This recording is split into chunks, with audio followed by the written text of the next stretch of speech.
एक समय की बात है। छोटे से गांव में एक गरीब परिवार रहता था जिसपे 4 सदस्य थे, माता पिता और 2 बच्चे। लड़के का नाम था राजू और लड़की का नाम रिया। राजू रिया से बड़ा था।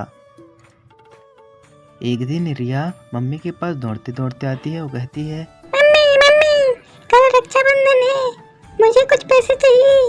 मुझे भैया को राखी बांधनी है, इसीलिए मुझे कुछ सामान खरीदना होगा।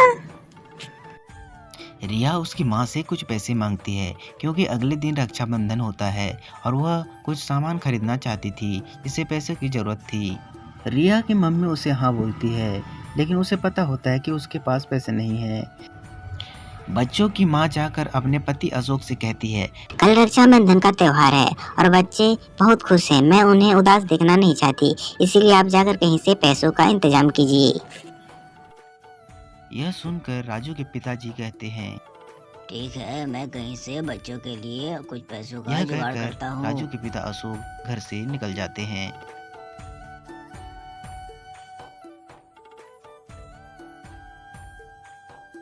इधर राजू उदास बैठे हुए यह सोच रहा होता है कि उसके पिताजी पैसों का इंतजाम कैसे करेंगे।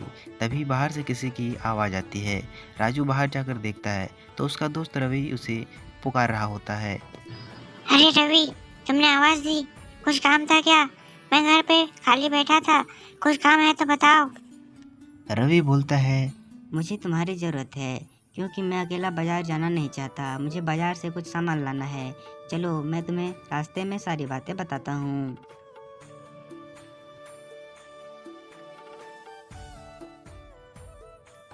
राजू, तुम्हें तो पता है कल रक्षाबंधन है, इसीलिए उसके लिए मैं कुछ तोहफा लेकर जाना चाहता हूँ और उसे देना चाहता हूँ। क्या तुम अपने बहन को रक्षाबंधन के दिन कुछ तोहफे नहीं दोगे? मेरे पास अभी कुछ पैसे नहीं है। रवि बोलता है, मेरे पास भी अभी कुछ ज्यादा पैसे नहीं है जिससे मैं तुम्हें भी दे सकूं। रवि की बातें सुनकर राजू उदास होकर घर की ओर चल देता है। उधर राजू के पिताजी जंगल के रास्ते से घर की ओर आ रहे होते हैं। तभी उन्हें एक उदास आदमी बैठा हुआ मिलता है। राजू के पिताजी उसके पास जाते हैं और कहते हैं, अरे भाई, क्या हुआ, यहाँ क्यों बैठी हो? अरे कुछ नहीं भाई, मेरा बैग कहीं खो गया है। मैं इसी रास्ते से आ रहा था, तभी एक बंदर मेरे बैग को छीनकर कहाँ ले गया। मैं उसे ही ढूंढ रहा हूँ। उसमें कुछ कीमती सामान है और कुछ पैसे भी है। अगर तुम उसे ढूंढने में मदद करोगे, मैं तुम्हें कुछ देना चाहूँगा। राजू के पिताजी उसे मदद करने के लिए तैयार हो जाते हैं और दोनों इधर उधर देखने लगते हैं। कुछ देर ढूंढने के बाद राजू के पिताजी को वह बैग दिख जाता है और उसे पकड़कर राजू के पिताजी उस बैग को उस व्यक्ति को दे देते हैं जिसमें कुछ कीमती सामान रहते हैं।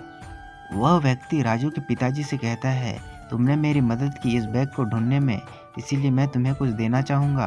क्या तुम इसे रखोगे? राजू के पिताजी पहले तो मना कर देते हैं, फिर उस व्यक्ति के बार बार कहने पर राजू के पिताजी हाँ बोलते हैं। राजू के पिताजी घर आते हैं और कहते हैं, अरे ओ भगवान, देखो मुझे क्या मिला है। इस बैग में कुछ पैसे हैं जिससे हम रक्षाबंधन के त्योहार को अच्छे से मना सकते हैं। राजू की माँ कहती है, तुम्हें ये बैग कहाँ से मिला? राजू के पिताजी राजू की माँ को सारी कहानी बताते हैं और कहते हैं, अरे भाग्यवान, जल्दी जाओ और बच्चों को कुछ पैसे दे दो ताकि वे अपनी सामान खरीद सकें। पैसे के आने पर बच्चे खुश हो जाते हैं और रक्षाबंधन के त्यौहार को धूमधाम से मनाते हैं। दोस्तों, हमें इस कहानी से यह सीख मिलती है कि अगर हम किसी की मदद करते हैं तो भगवान हमारी भी मदद करता है। दोस्तों, आप भी किसी न किसी की मदद जरूर कीजिएगा। धन्यवाद।